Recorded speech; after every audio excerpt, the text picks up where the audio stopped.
Yohana anasema katika, wacha turudie tena, ni waraka wa kwanza wa Yohana 1:1 inasema, lile lililokuwako tangu mwanzo, tulilolisikia, tuliloliona kwa macho yetu, tulilolitazama kwa mikono yetu na mikono yetu ikalipapasa, kwa habari ya neno la uzima.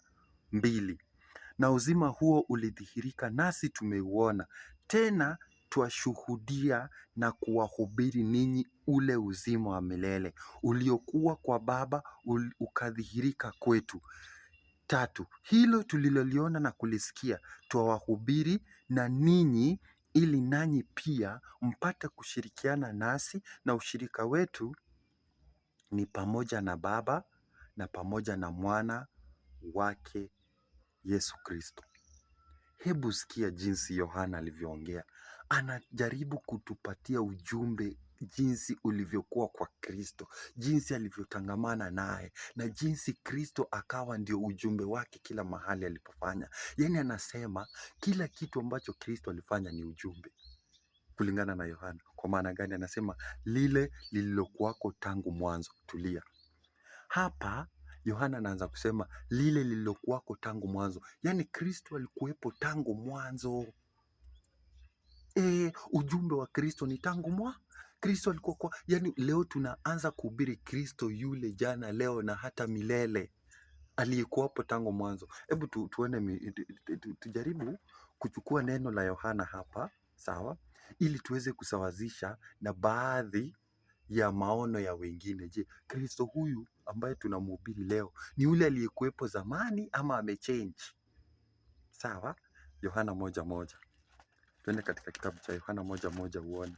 Hata Yohana anahubiri kuhusu huyo. Yohana 1:1 kuhusu huyo Kristo wa kale, ule wa mwanzo, ule aliyekuweko. 1:1 inasema hapo mwanzo. Ati hapo lini? Mwanzo kulikuwako neno, naye neno alikuwako kwa Mungu, naye neno alikuwa Mungu.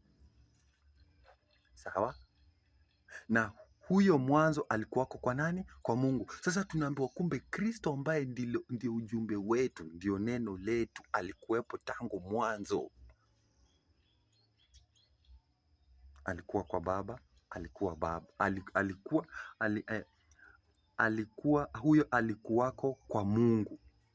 Sawa? Na mstari wa 14 inakuja inatuambia, mstari wa 14, naye neno alifanyika mwili akakaa kwetu, nasi tukauona utukufu wake, utukufu kama wa mwana pekee atokaye kwa Baba, amejaa neema na kweli. Neno likafanyika mwili likakaa kati yetu, nasi tukauona utukufu kama wa Baba. Ninaendelea kusema utukufu kama wa mwana pekee atokaye kwa Baba, amejaa neema na kweli. Huo ni ujumbe wa Kristo mwanzo. Hebu sikia katika kitabu cha Mika anaongea kuhusu Kristo. Mika anaongea kuhusu Kristo mwanzo. Ni Kristo yule wa mwanzo. Kitabu cha Mika. Mika 5 mstari wa 2. Hebu sikia. Mika pia alihubiri kuhusu Kristo yule wa mwanzo. Mika alimhubiri Kristo. Anasema hivi: bali wewe Bethlehemu Efrata uliye mdogo kuwa miongoni mwa waelfu ya Yuda, kutoka kwako wewe atanitokea mmoja atakayekuwa mtawala katika Israeli, ambao matokeo yake yamekuwa tangu zamani za kale, tangu milele. Yaani ujumbe wa Kristo umekuwa hapo tangia zamani. Kristo yule wa mwanzo aliyehubiriwa katika kale, yanayehubiriwa hapa. Na Yohana anasema, tunaporudi katika kitabu cha Yohana, anaanza kutoa ujumbe kuhusu Kristo. Ujumbe kuhusu Kristo. Anasema lile lililokuwako tangu mwanzo. Haya, sehemu ya pili inasema tulilolisikia. Tulia. Neno ambalo walilolisikia. Kwanza amesema lile lililokuwako tangu mwanzo. Sawa, tumeweza kudhibitisha. Kisha anasema tulilolisikia. Pause. Yohana anatoa habari ambayo pia mimi nitakutolea leo. Ninapoongea na nyinyi, hatujawahi muona Kristo, lakini tumeweza kudhibitisha amekuwapo tangia mwanzo, na wote wamemhubiri hadi manabii. Tena anasema tulilolisikia. Sikia. Sisi tumemsikia kuhusu Kristo na masikio yetu tumesikia kuhusu mema kutoka katika vinywa vya manabii, vinywa vya mitume, na katika Biblia nzima tumeweza kusikia, kwa maana tunasoma, na kwa kusoma tunasikia. When you read you hear. Pili, anaposema tuliposikia, kwa sababu ujumbe huu wa Kristo haukunenwa leo vile tumesema, ulianza kunenwa kutoka zamani. Na ikumbuke Yohana huyu alikuwa mwanafunzi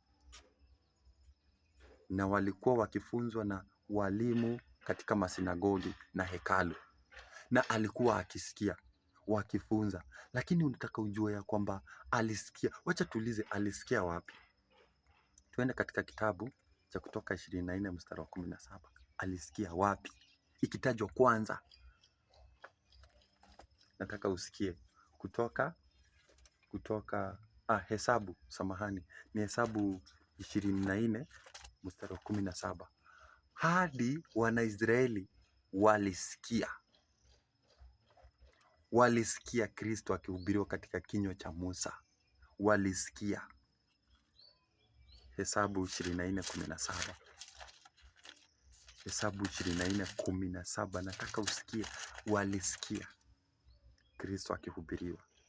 14 mstari wa 17 inasema hivi, namuona. Nataka usikie hiyo. Yaani Musa anasema namuona,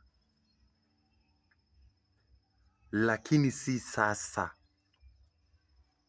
Namtazama, lakini si karibu.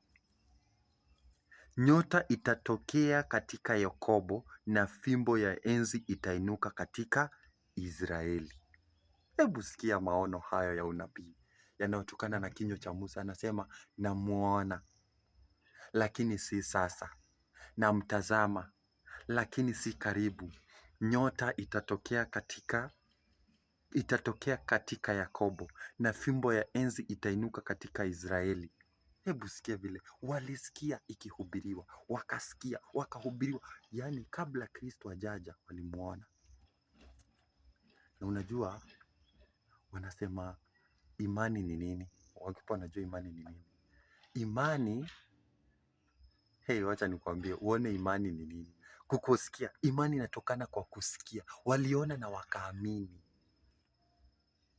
Walisikia ijapokuwa wajaona, lakini wakaamini. Hebu sikia, imani ni nini?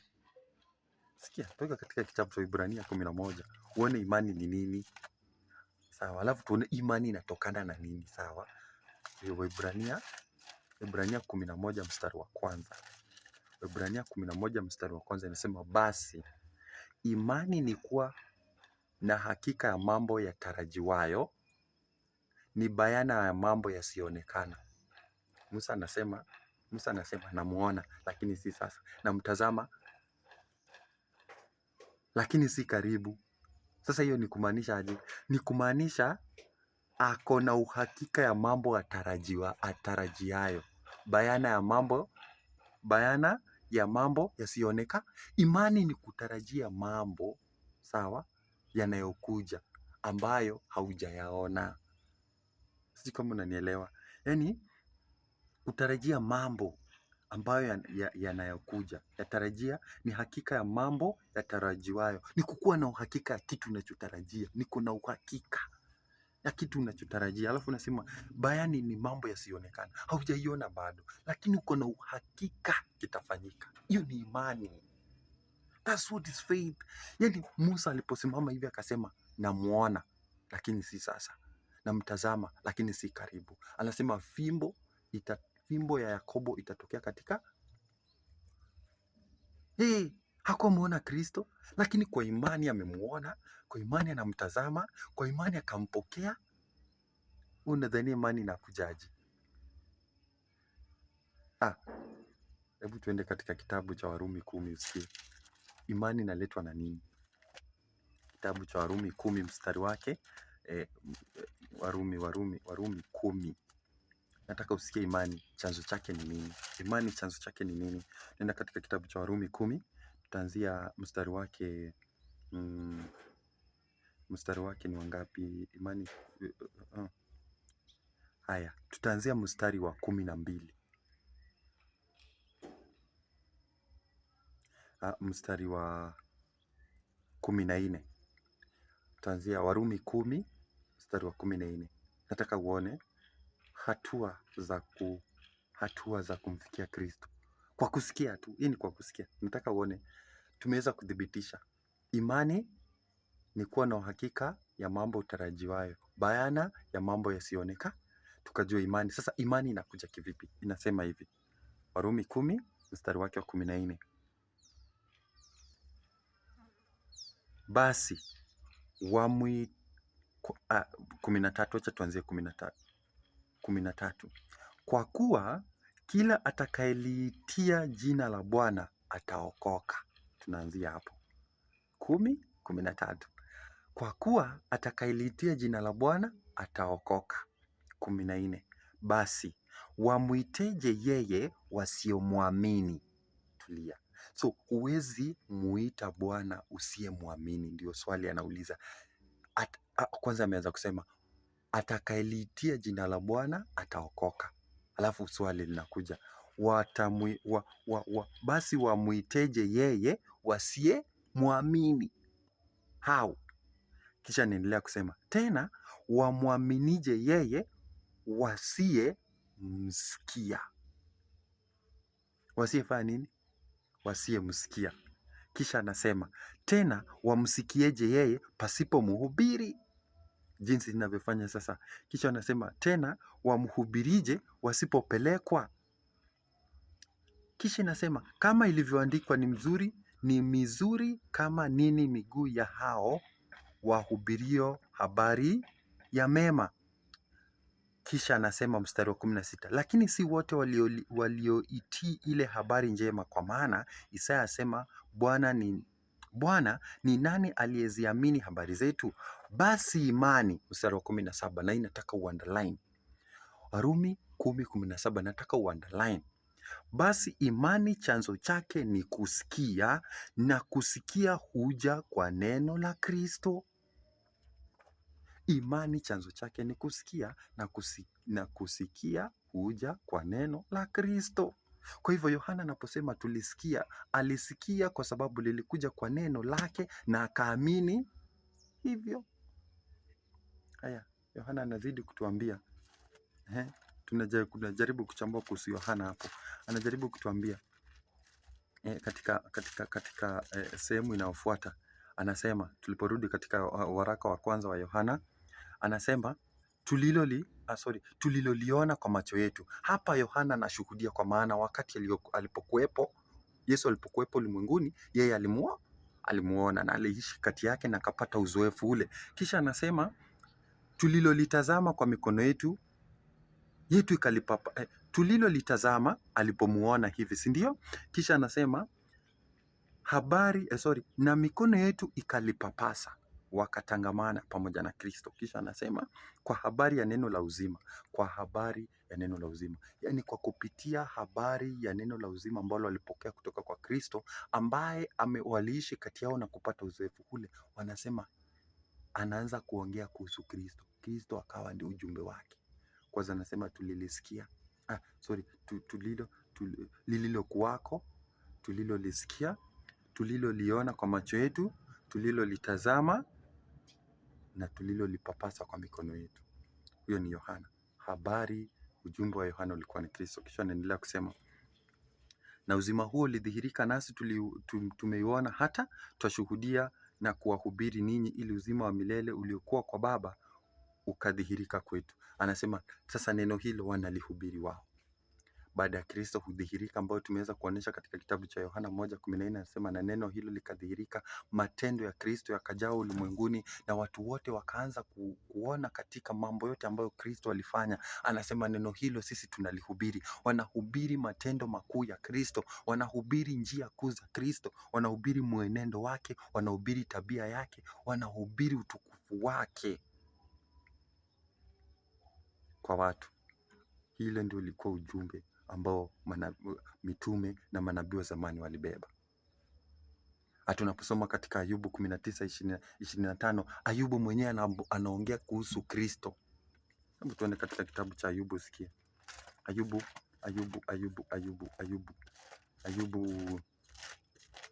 Ayubu 19:25. 19:25 Ayubu anaongea kuhusu ujumbe wake ulikuwa Kristo. 25 anasema lakini mimi najua ya kuwa napenda hii anasema lakini mimi najua ya kuwa mteteaji wangu yu hai, mteteaji wangu yu hai, na ya kuwa hatimaye atasimama juu ya nchi, na ya kuwa hatimaye atasimama juu ya nchi. Hapo kwa imani nani? Ayubu amemuona Kristo, akaamini kwa kusikia ile alisikia, na akaanza kuhubiri Kristo, akasema mteteaji wake yu hai, ambao ndio ujumbe wa Ayubu ulivyokuwa. Alitambua ya kuwa mteteaji wake yu hai, na ya kuwa hatimaye atasimama juu ya nchi. Leo hii ujumbe wetu ni sawia na huo, kwa sababu tunaamini ya kwamba Kristo alikufa na akafufuka. Kwa hivyo yeye yu hai kati ya wafu, na sasa yu mbele ya Baba kama mteteaji wetu, na hatimaye atasimama juu ya nchi atakapokuja mara ya pili. Tuamtarajia Kristo aje, na ujumbe wetu ni huo, kuwahubiri ujio wa Kristo mara ya pili, ili aweze kutukomboa sisi, kututoa katika ulimwengu huu. Ujumbe huo tunaohubiri, ujio wa Kristo mara ya pili. Kristo anatamani sisi wanadamu wote wamjue, wampokee atakapokuja. Hiyo ndio ujumbe wetu sasa. Ayubu aliuhubiri, mitume wakahubiri, wazee wa zamani wamehubiri, kanisa la kwanza limehubiri, na kanisa la sasa, je, ujumbe wetu ni nini? Ujumbe wetu ni nini? Unajua sasa imefika sehemu ambayo sasa baada ya watu kukosa kusoma Biblia, wakaachia baadhi ya watu watafsirie, wameanza kutafuta baadhi ya vitu. Unakumbuka Yesu alipokuwa katika ulimwengu huu alituonya sana, na akatutangazia na kutuwekea wazi ya kwamba tujitahadhari zaidi, kwa sababu nyakati hizi watakuja kuwepo wakina nani? Manabii wa uongo. Hebu sikia Yesu katika kinywa chake yeye mwenyewe, kitabu ni cha Mathayo 24. Mathayo 24. Yesu anatupea tahadhari, anatuambia tujiangalie, tujitahadhari zaidi, kwa maana nyakati hizi kutakuwa nyakati za hatari. 14. Mathayo 24, samahani, sio 14, 24. Mstari wake wa 11. Mathayo 24 mstari wake wa 11 anasema, na manabii wengi, umeona, si wachache, wengi, manabii wengi wa uongo watatokea na kudanganya wengi. Manabii wengi watatokea na kudanganya wengi, si wachache. Imagine, na manabii wanatokea, si wachache, na watu wa kudanganyika si wachache. Yani the number is balanced. As false prophet become more, sawa, more people are deceived. More people, wengi. Na kwa sababu ya haya, kwa sababu ya tutajaribu kuchambua sasa. Tutaka tuchambue hiyo kabla tusonge mbele. Na manabii wengi wa uongo watatokea na kudanganya wengi. Haya, sikia, nataka ushike. Yesu hajatuambia watakuwa natudanganya hapa kwa jinsi gani, sawa? Watadanganya kwa jinsi gani? Watakuwa wengi, watadanganya kwa jinsi gani? Unajua saa hizi vile tuliko hapa, watu wengi hawajui manabii wanawadanganya kwa jinsi gani. Unajua leo manabii, sawa, wenye tunaita manabii, ukisikia mtu anaita nabii alikuwa nani? Wacha nikwambie, nabii kuna jinsi utakavyomuona akikudanganya, si ndio? Na manabii wanajua kuna jinsi nabii anavyoongea. Leo mimi nataka nikufunulie hii siri, na uandike chini na underline. Yesu hakutuambia atatudanganya kwa jinsi gani. Alisema tu manabii watakuwa wengi na watadanganya Sasa nikwambie, manabii walijulikana kuwa ndio sauti ya Mungu, kinywa cha Mungu. Chochote ambacho nabii alikuwa anaongea kilikuwa kinatoka kwa Mungu na Mungu alidhihirisha wazi. Hebu tuende katika kitabu cha Hosea 12 mstari wa 10, uone jinsi manabii wanavyoongea. Alafu utachukua huo mfano uniambie sahihi kama iko hivyo ama haiko hivyo. Tunaangalia, sawa? Hosea 12, Hosea 12. Wewe utaniambia mwenyewe. Nataka nikuonyeshe tu, hii ni kifupi tu. 12 mstari wa 10, manabii jinsi wanavyoongea, si wahubiri, manabii wanajiita manabii. 10. Unataka usikie jinsi tu Mungu huwa ananena na manabii hao, vile zamani ilivyokuwa na jinsi ilivyo desturi ya manabii. Unaposikia kuhusu nabii, anasema hivi katika 12:10, anasema tena nimenena na hao manabii. Huyo ni Mungu anasema, tena nimenena na hao manabii, nami nimeongeza maono. Ayuri, kuna kitu inakuja kwa kichwa yako, maono. Shika hiyo statement, underline hiyo word, maono. Mungu amenena na manabii, kisha ameona maono. Underline, kisha nasema, na kwa utumishi wa manabii nimetumia mifano. Tulia. Manabii na maono. Does that ring a bell? Maono. Kwa hivyo kama manabii wa ukweli walikuwa wanaona, wanatumia maono, na wa uongo je, watatumia nini? Ngoja usikie. Manabii wa uongo wanatumia nini? Si ndio? Manabii wa uongo wanatumia nini? Ambayo sasa kanisa la sasa linaathiriwa na hiyo maono. Nimeona, nimeonyeshwa, ninaona. Sijui kama we umeangalia televisheni yako. Najua TV zako ziko mingi. Wale wanaojiita manabii wanatumianga lugha gani? Maono, nimeona, nimeota, nikutabiria, ninaona.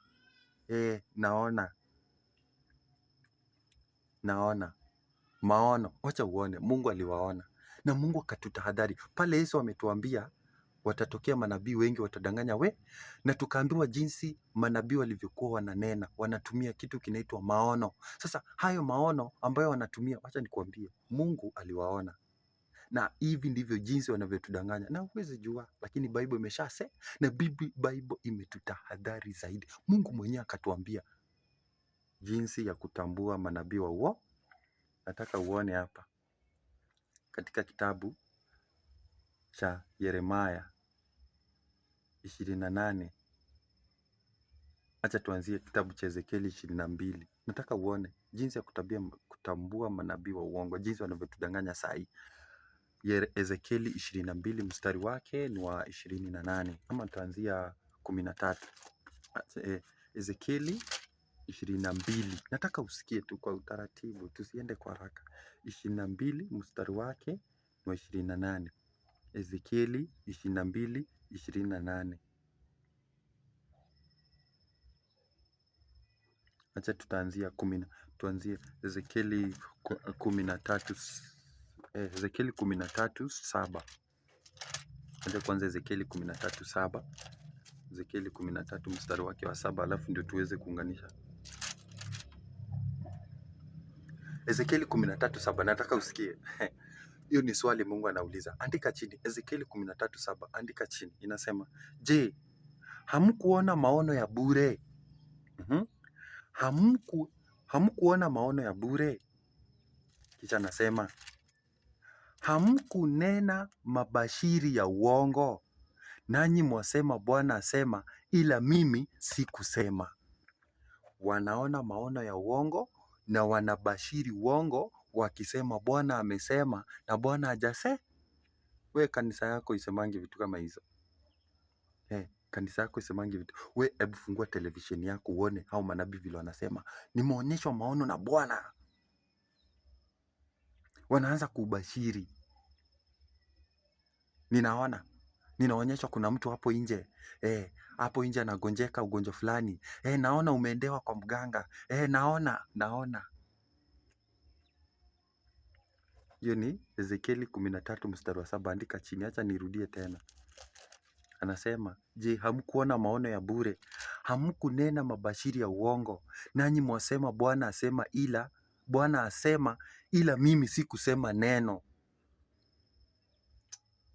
22 hapo 3:22.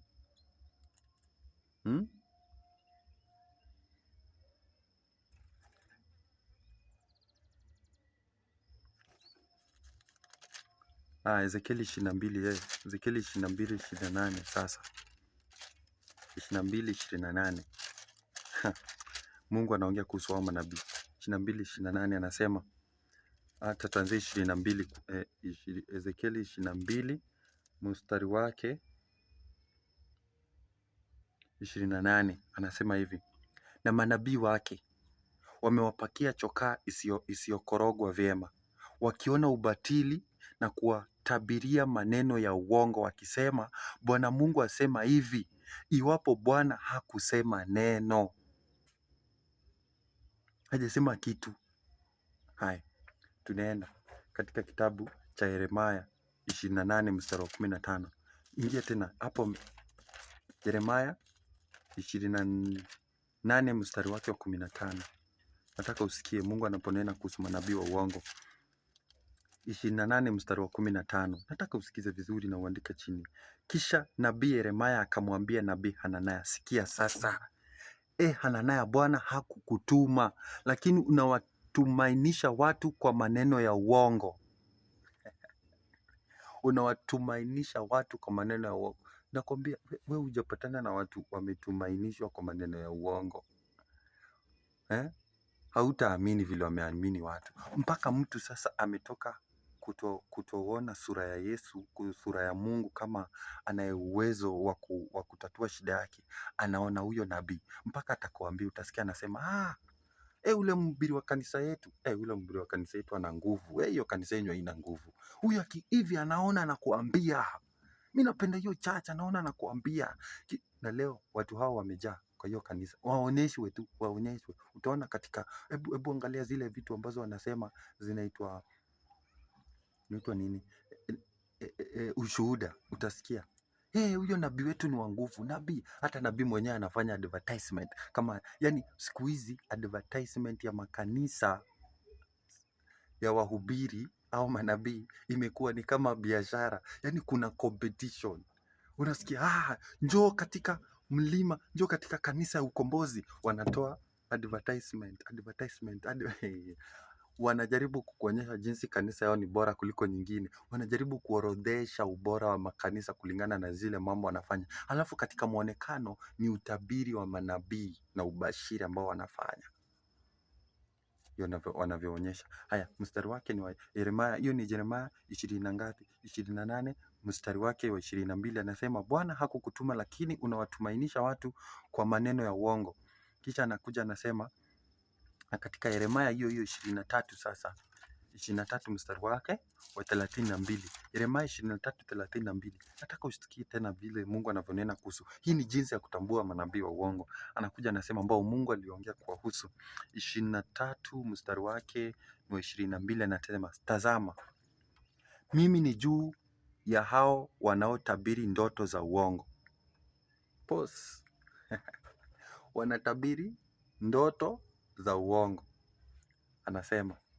Asema Bwana, na kuzisema na kuwakosesha watu wangu kwa uongo wao na kwa majivuno yao ya upuzi. Lakini mimi sikuwatuma wala sikuwapa amri, wala hawatafaidia watu hawa hata kidogo, asema Bwana. Sikia tu, Mungu anasema ati tazama, mimi ni juu ya hawa wanaotabiri ndoto za uongo, asema Bwana, na kuzisema na kuwakosesha watu wangu uongo.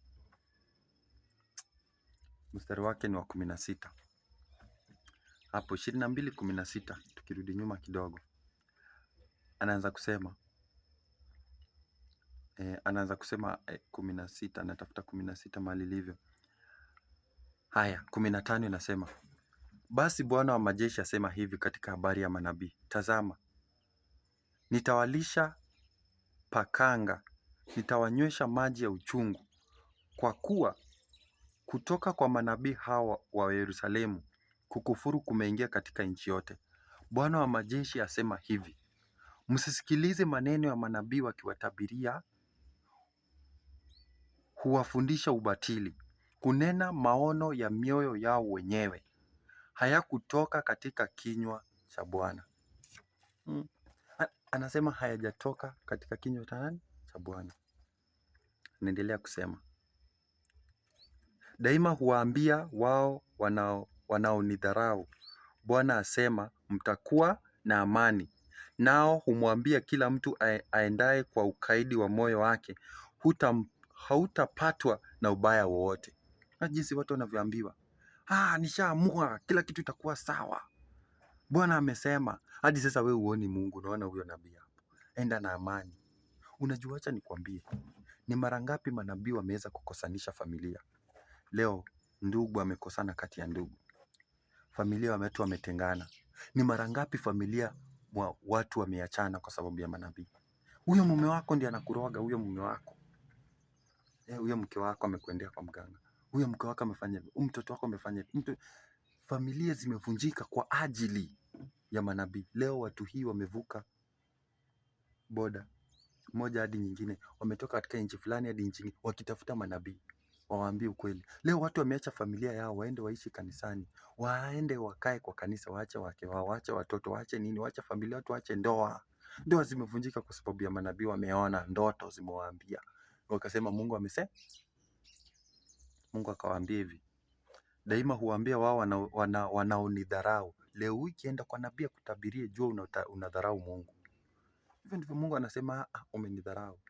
Kwa sababu Mungu ametupatia uhuru wa kuenda katika hekalu lake kupitia magoti yetu, kupitia kwa Kristo. Enda uombe Mungu, weka haja zako. Yesu anasema, njooni kwangu enyi nyote mliolemewa na mizigo, nanyi nitawapumzisha. Yesu anasema kuja kwangu. Yesu alipokuwa ulimwenguni, hakuna mtu aliyekuwa anakuja kati yake kwa minajili ya kuwasilisha jambo. Watu walikuwa wanaenda kwa direct hadi kwake. Na mifano ipo. Mwanamke yule aliyekuwa na anamwaga damu miaka 12, alienda direct hadi kwake akamgusa hivi. Watu walikokuwa wanapata watu wa taabu wanaenda kwa Yesu, wanasema mtoto wangu amekufa, mtoto wangu ni mgonjwa, direct. Hilo Yesu aliondoa. Leo hii mtu asikuambia anakuombea na kutabiria na kupeleka kwa Kristo, hapana. Yesu anasema mtakapoambiwa Yesu ako hapa, msisadiki. Mtakapoambiwa mfalme ako pale, msisadiki. Mtakapoambiwa ukombozi uko huku, msisadiki. Kwa maana manabii wanawaambia uongo. Kisha anakuja anasema mstari wake ni wa 40. Tusoma katika kitabu mstari wake 21 anasema mimi, inasema mstari wake sasa ni Yeremia 23 mstari wake 21 anasema mimi sikuwatuma manabii hao, lakini walikwenda mbio, sikusema nao, lakini walitabiri. Umeona? Kisha mstari wake wa 25 anasema nimesikia walioyasema manabii wanaotabiri uongo kwa jina langu, wakisema nimeota ndoto. Je, mambo hayo yatakuwa katika mioyo ya manabii wanaotabiri uongo hata lini? Manabii hao wenye udanganyifu katika mioyo yao wenyewe, wanaodhania ya kuwa watawasahaulisha watu wangu jina langu kwa ndoto zao, wanazomhadithia kila mtu jirani yake, kama vile baba zao walivyosahau jina langu kwa ajili ya Baali. Nabii aliye na ndoto na aseme ndoto yake, na yeye aliye na neno langu na aseme neno langu. Kwa uaminifu makapi ni kitu gani kuliko ngano, asema Bwana. Kisha anakuja anasema katika mstari wake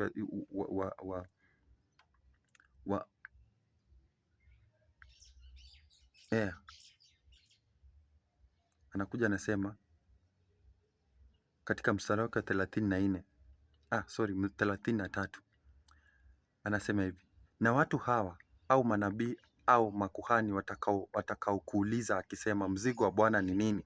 Ndipo utawaambia, mzigo gani? Bwana asema, nitautupilia mbali. Na katika habari ya nabii na kuhani na watu watakaosema mzigo wa Bwana, mzigo wa Bwana, mimi nitawadhibu mtu yule na nyumba yake.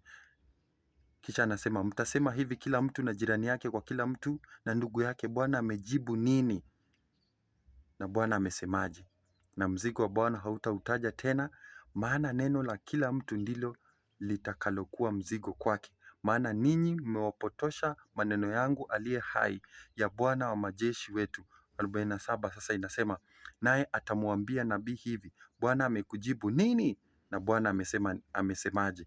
Lakini mkisema mzigo wa Bwana, basi Bwana asema hivi, kwa sababu mwasema neno hili, mzigo wa Bwana, nami nimemtuma mtu kwenu kusema msiseme mzigo wa Bwana. Basi kwa hiyo angalieni, nitawasahau ninyi kabisa, nami nitawatupilia mbali pamoja na mji huu niliowapa ninyi na baba zenu, mtoke mbele ya uso wenu. Nami nitaleta juu yenu aibu ya milele na fedheha ya daima ambayo haitasahauliwa. Mungu ametoa onyo kwa wale wote wanaojiita manabii, wanaowasahaulisha Mungu kwa maneno ya uongo. Anasema ataleta fedheha ya milele ambayo haitasahauliwa milele. Itakuwa ni dharau na aibu mbele yetu. Yesu anatutahadharisha sisi sasa ambao tunaishi nyakati hizi, kutokana na kusahau ujumbe wa Kristo. Watu wameangamia, watu wamepotea. Yesu anasema watu wangu wanaangamia kwa kukosa maarifa. Kwa sababu wamefanya nini? Wameacha maarifa. Lakini nyakati hizi za mwisho, Yesu anatuambia ya kwamba ukweli upo katika Biblia, na ametutahadhari sisi katika tangazo lake la unabii ya kwa nyakati hizi zitakuwa nyakati za hatari. Lakini tunaambiwa sisi ambao tumeweza kujua ukweli, tuenende kwake tuweze kupata uzima. Kwa maana Yesu anasema nyakati hizo atakazokuja, swali litakuwa, wewe utakuwa sehemu gani? Ni nani atakao ndio alikuwa kielelezo chako? Kwa maana unajua nyakati hizi za mwisho tunaishi nyakati ambazo hatustahili kuwepo sana. Na ndio Mungu anatutahadharisha na tuambia, hebu tuenende katika nyumba yake tuweze kufahamu ukweli. Yesu aliweza kuwafunza wanafunzi wake waliokuwa wamevunjika moyo kwa sababu ya yeye kuondoka ulimwenguni. Na alikaanza kuwafunza kuanzia mitume yote aliyomhusu yeye. Pia nasi tusiokuwa wagumu wa kuamini kile kilichonenwa, jinsi Mungu alivyofanya. Naposoma atamalizia na hili fungu katika kitabu cha Luka 24 mstari wake wa 25. Kitabu ni cha Luka 24 mstari wake wa 25. Inasema hivi, akawaambia, enyi msiofahamu wenye mioyo. Luka 24 mstari wake 25. Luka 24:25 inasema, enyi msioamini, anasema akawaambia, enyi msiofahamu wenye mioyo mizito ya kuamini yote walioyasema manabii. Je, haikupasa Kristo kupata mateso haya na kuingia katika utukufu wake? Akaanza kutoka Musa na manabii wote, akawaeleza katika maandiko yote mambo yaliyomhusu yeye mwenyewe. Kwa hivyo Yesu alianza kuwafunza yote yaliyomhusu yeye, na leo hii tuna ujumbe huo. Tunahubiri yaliyomhusu Kristo tangia mwanzo hadi milele. Uhakikisha ya kwamba mhubiri wako anakufunza kuhusu Kristo tangia mwanzo hadi milele.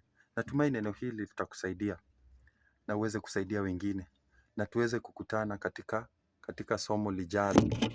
Tuweze kukutana katika somo lijalo. Mungu aweze kuwabariki sana.